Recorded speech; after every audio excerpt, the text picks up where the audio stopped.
Engkau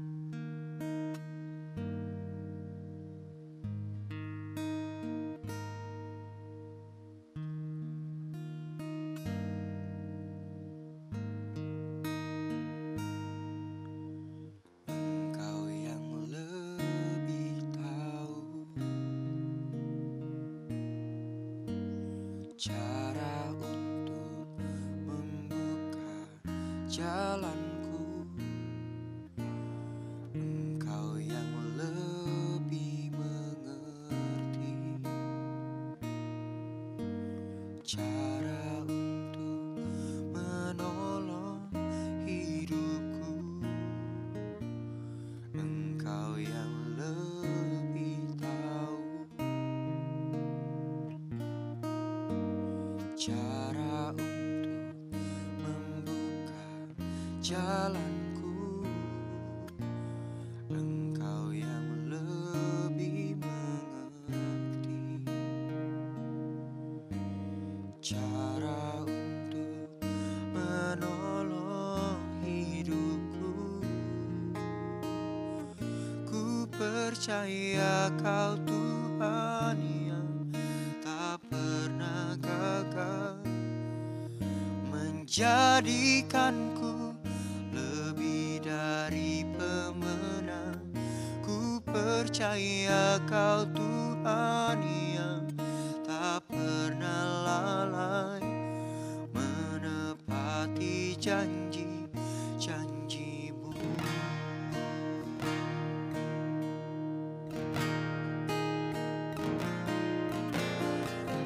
Kau yang lebih tahu cara untuk membuka jalanku. Kau yang lebih mengerti cara untuk menolong hidupku. Kau yang lebih tahu cara untuk membuka jalanku. Kau yang lebih mengerti cara untuk menolong hidupku. Ku percaya Kau Tuhan yang tak pernah gagal menjadikanku lebih dari pemenang. Ku percaya Kau Tuhan yang tak pernah lalai menepati janji-janji-Mu. Ku percaya Kau Tuhan yang tak pernah gagal menjadikanku lebih dari pemenang. Ku percaya Kau Tuhan yang tak pernah lalai menepati janji-janji-Mu.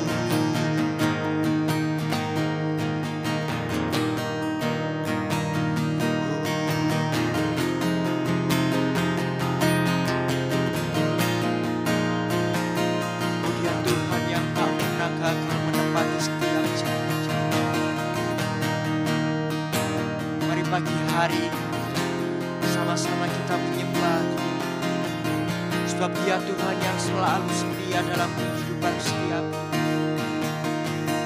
Oh, Kau setia menjaga, Kau setia menolong. Sebab Kau tak pernah gagal dan Kau tak pernah lalai menjaga hidupku Tuhan. Oh, kami percaya pada setiap janji, pada setiap firman. Kau tak pernah gagal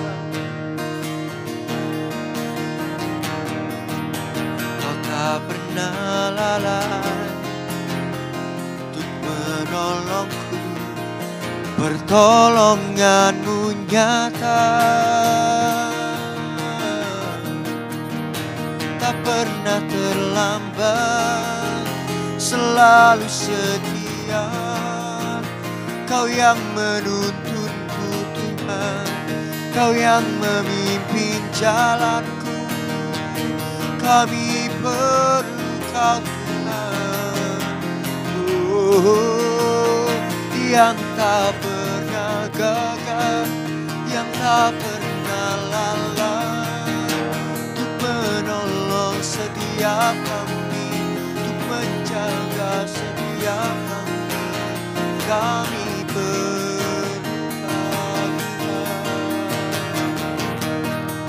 Allah yang selalu setia, yang tak pernah terlambat menolong. Yesus namanya, Yesus namanya, Bapa yang setia.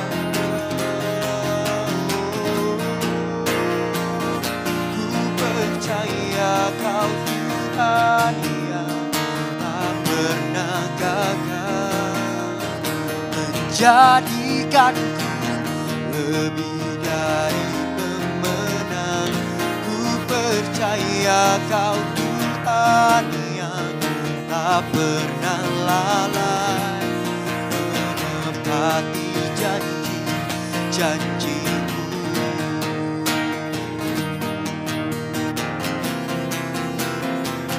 Ku percaya Kau Tuhan yang tak pernah gagal, menjadikanku lebih dari pemenang. Ku percaya Kau Tuhan yang tak pernah lalai, menepati janji-janji-Mu, menepati janji-janji-Mu, menepati janji-janji-Mu.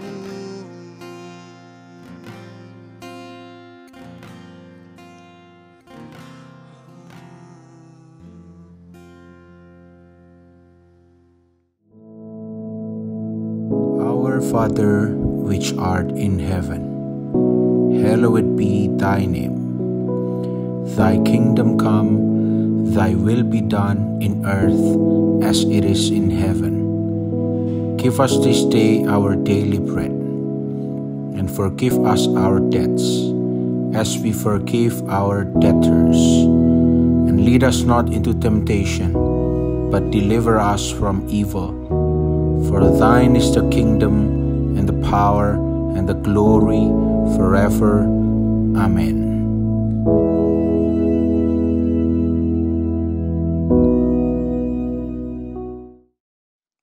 Puji Tuhan, saudara yang dikasih Tuhan. Selamat pagi, saudara yang dikasih Tuhan. Kita bersyukur buat kesempatan yang terbaik untuk pagi hari ini bersama-sama untuk kita merenungkan firman Tuhan. Saudara yang dikasih Tuhan, karena kita tahu bahwa ketika kita merenungkan firman Tuhan, kita pasti mendapatkan sesuatu hal yang baru dan kita pasti diberkati oleh Tuhan. Allah kita Allah yang sangat baik. Saudara yang dikasih Tuhan, pagi hari ini mari kita bersama-sama belajar akan firman Tuhan. Kita buka dalam firman Tuhan dalam kitab Kolose pasal 2 ayat 7. Kolose pasal 2 ayat 7. Mari kita baca bersama-sama. Hendaklah kamu berakar di dalam Dia dan dibangun di atas Dia. Saudara yang dikasih Tuhan, kalau kita baca firman Tuhan ini, tentu kita akan melihat ada sebuah pesan atau nasihat yang disampaikan Paulus kepada jemaat yang ada di Kolose. Untuk berhati-hati menghadapi ajaran-ajaran palsu. Ajaran-ajaran yang ada di luar kekristenan yang dapat menggoncangkan iman mereka. Seperti apa yang dicatat di dalam Kolose pasal 2 ayat 8, jelas dikatakan di sana, hati-hatilah supaya jangan ada yang menawan kamu dengan filsafat yang kosong dan palsu menurut ajaran turun-temurun dan roh-roh dunia, tetapi tidak menurut Kristus. Saudara dikasih Tuhan, firman Tuhan katakan hati-hati.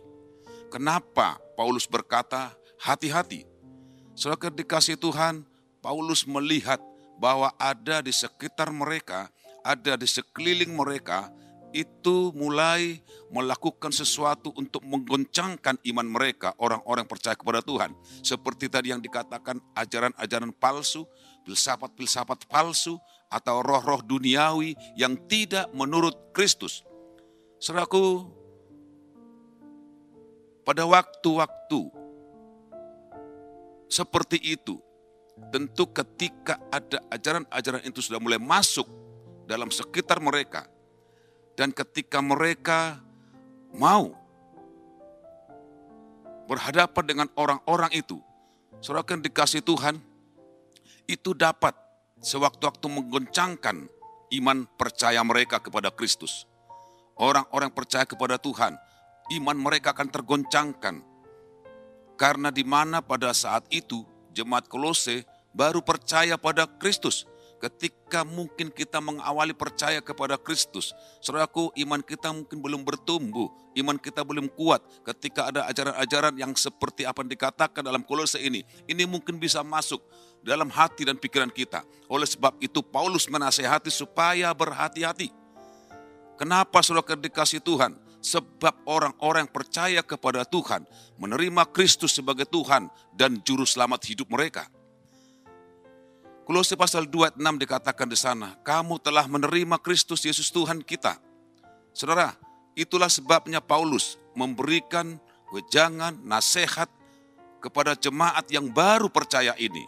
Untuk mereka tetap percaya, untuk mereka tetap kuat, untuk mereka tetap berakar dalam Kristus. Saudara yang dikasih Tuhan, pagi hari ini Paulus menasihati kita semua, siapapun kita menjadi milik Kristus, kepada semua orang yang percaya kepada Tuhan, untuk tetap percaya dan berakar di dalam Tuhan. Ayat 7 jelas dikatakan di sana, hendaklah kamu berakar di dalam Dia. Saudara yang dikasih Tuhan, perlu kita ketahui bahwa akar sebuah pohon itu sangat penting. Untuk pohon itu sendiri, untuk apa akar itu? Tentu untuk pertumbuhan, supaya pohon itu bertumbuh dan kuat. Tidak mudah goyah, tidak mudah dirobohkan, tidak mudah digoncangkan oleh apapun itu. Sekalipun angin badai, angin yang begitu kencang pun ketika pohon itu berakar, dia akan kuat. Dan akar itu juga untuk menggunakan, menyerap sari-sari makanan yang ada dalam tanah itu sendiri. Akar itu juga untuk menyerap air yang ada dalam tanah untuk pohon itu sendiri, supaya dia bertumbuh, supaya dia subur. Sehingga pohon itu hidup dan bertumbuh dan kuat, kokoh, tidak mudah dirobohkan, saudara dikasih Tuhan. Sekalipun itu mungkin ada goncangan, angin yang begitu kuat, badai yang begitu kuat, pohon itu pasti kuat karena dia berakar. Saudara dikasih Tuhan, itu boleh saya katakan kekuatan sebuah pohon terletak pada akarnya. Ketika akarnya kuat, pohon itu pasti kuat. Saudara dikasih Tuhan, Paulus mengatakan, kamu telah menerima Kristus Tuhan kita. Hendaklah kamu berakar di dalam Dia. Saudaraku yang dikasih Tuhan, ketika hidup kita berakar dalam Yesus Kristus, ketika hidup kita berakar dalam Yesus, dalam Dia yang berkuasa itu, saya yakin kita pasti kuat. Tidak mudah digoncangkan oleh apapun. Tidak mudah diombang-ambingkan oleh apapun. Sekalipun angin badai yang begitu keras, dia tetap berdiri, saudara dikasih Tuhan. Dia tetap kuat. Sekalipun ada filsafat-filsafat kosong, ajaran-ajaran palsu, atau ajaran turun-temurun, dan roh-roh duniawi, saudaraku, ketika akar itu kuat, ketika kita ada dalam Yesus Kristus, ketika kita kuat dalam Yesus Kristus, itu tidak akan pernah tergoncangkan. Ketika kita memiliki iman yang kuat, kita tidak akan pernah tergoncangkan. Itulah sebabnya kita harus memiliki akar yang kuat di dalam Kristus Tuhan. Yesus Tuhan, saudara dikasih Tuhan. Sebab dalam firman Tuhan dikatakan di dalam Amsal pasal 12 ayat 3, dikatakan di sana orang tidak akan tetap tegak karena kefasikan. Jadi ketika mereka ada memiliki kefasikan, mereka tidak akan pernah kuat. Tetapi akar orang benar tidak akan tergoncangkan. Sungguh luar biasa saudara dikasih Tuhan. Akar orang benar tidak akan tergoncangkan. Tidak akan tergoncangkan saudara dikasih Tuhan. Sebagai anak Tuhan yang percaya pada Kristus Tuhan kita, kita harus berakar yang kuat di dalam Dia. Jika tidak, maka kita akan mudah digoncangkan oleh apapun itu yang ada di hadapan kita. Kita akan roboh karena tiupan angin badai, karena masalah, karena problem, ataupun ajaran-ajaran apapun. Kita akan gampang untuk roboh ketika kita tidak berakar di dalam Yesus Kristus. Angin badai filsafat kosong dan palsu menurut ajaran turun-temurun dan roh-roh dunia yang tidak menuruti Kristus itu akan menghancurkan kita. Itu akan menghancurkan iman kita kalau kita tidak berakar di dalam Yesus Kristus. Jika kita berakar dalam Tuhan, jika kita berakar dalam Yesus Kristus, maka kita akan bertumbuh dan kuat dan berbuah yang manis. Saudara dikasih Tuhan, artinya Tuhan akan mencukupi segala keperluan kita. Kita tidak akan pernah kekurangan. Karena akar pohon itu akan mencari sari-sari makanan. Dan kebutuhan kita ada di dalam Yesus Kristus. Kebutuhan kita ada di dalam Dia. Oleh sebab itu saudara dikasih Tuhan. Paulus berkata di dalam Filipi pasal 4 ayat 19. Firman Tuhan katakan, Allahku akan memenuhi segala keperluanmu. Dan menurut kekayaan dan kemuliaannya dalam Kristus Yesus. Sekali lagi dikatakan Allahku akan memenuhi segala keperluanku menurut kekayaan dan kemuliaannya di dalam Kristus Yesus. Artinya saudara yang dikasih Tuhan, ketika kita berakar dalam Tuhan, ketika kita berakar dan kuat di dalam Tuhan Yesus Kristus, Dia akan memenuhi segala kebutuhan kita. Tentu menurut kekayaan kemuliaan Tuhan dalam kehidupan kita, saudara dikasih Tuhan. Saudaraku, oleh sebab itu mari kita akan berakar dalam Yesus Kristus. Kalau kita berakar, saya yakin kita pasti kuat. Mazmur pasal 1 ayat 1 sampai 3 dikatakan di sana, berbahagialah orang yang tidak menurut nasihat orang fasik, yang tidak berdiri di jalan orang berdosa, dan yang tidak duduk dalam kumpulan pencemooh. Tetapi yang kesukaannya ialah Taurat Tuhan dan yang merenungkan Taurat itu siang dan malam. Ia seperti pohon yang ditanam di tepi aliran air yang menghasilkan buahnya pada musimnya dan yang tidak layu daunnya. Apa saja yang diperbuatnya berhasil. Saudara dikasih Tuhan, ketika kita berakar dalam Tuhan, kita akan memberikan sebuah buah yang manis. Kita akan diberkati oleh Tuhan. Kita akan diberikan kepastian untuk mendapatkan berkat dari Tuhan. Dia akan menghasilkan buah yang luar biasa, saudara dikasih Tuhan. Dan menjadi berkat bagi orang lain. Tentu ketika kita berakar dalam Tuhan, mereka akan menikmati apapun yang kita lakukan. Mereka akan menikmati hasil apapun yang kita lakukan. Dan kita menjadi berkat bagi sekitar kita, saudara dikasih Tuhan. Amsal pasal 12 ayat 12 dikatakan di sana, orang fasik mengingini jala orang jahat, tetapi akar orang benar mendatangkan hasil. Milikilah akar orang benar, sehingga kita mendatangkan hasil yang luar biasa, berkat yang luar biasa. Ketika kita berakar dalam Kristus, kita pasti berhasil, saudara dikasih Tuhan. Tentu kita mau itu. Tanamkanlah akarmu dalam Yesus Kristus. Tanamkanlah akarmu di dalam Dia yang berkuasa, di dalam nama Yesus Kristus. Dan kita pasti diberkatinya. Saudara dikasih Tuhan, itulah sebabnya Paulus sampaikan kepada kita untuk pagi hari ini. Tetap dalam Tuhan, dan berakar dalam Tuhan dan bertumbuh dalam Tuhan. Sebab Kristus merindukan kita untuk bertumbuh, untuk berakar semakin kuat, dan kita menjadi dewasa dalam mengikuti kita kepada Tuhan. Percayalah, sesuai dikasih Tuhan untuk pagi hari ini. Ketika kita berakar, dan saya yakin kita pasti kuat. Sebab akar itu memberikan kekuatan. Dan akar kita adalah Yesus Kristus. Puji nama Tuhan, saudara dikasih Tuhan, kita bersyukur, kita berdoa. Terima kasih Tuhan Yesus. Kami bersyukur pagi hari ini. Kami percaya Tuhan, setiap firman yang disampaikan bagi kami, itu akan memberkati kami. Dan Tuhan inginkan kami untuk kami boleh berakar dalam Tuhan, kuat di dalam Tuhan. Dan kami percaya ketika kami boleh tanamkan hidup kami di hadapan Tuhan, kami percaya kami pasti diberkati dan kami boleh menjadi berkat bagi yang lain di dalam nama Yesus Kristus. Terima kasih Bapa, terpujilah Engkau Tuhan Yesus, dalam nama Yesus Kristus. Haleluya. Amin.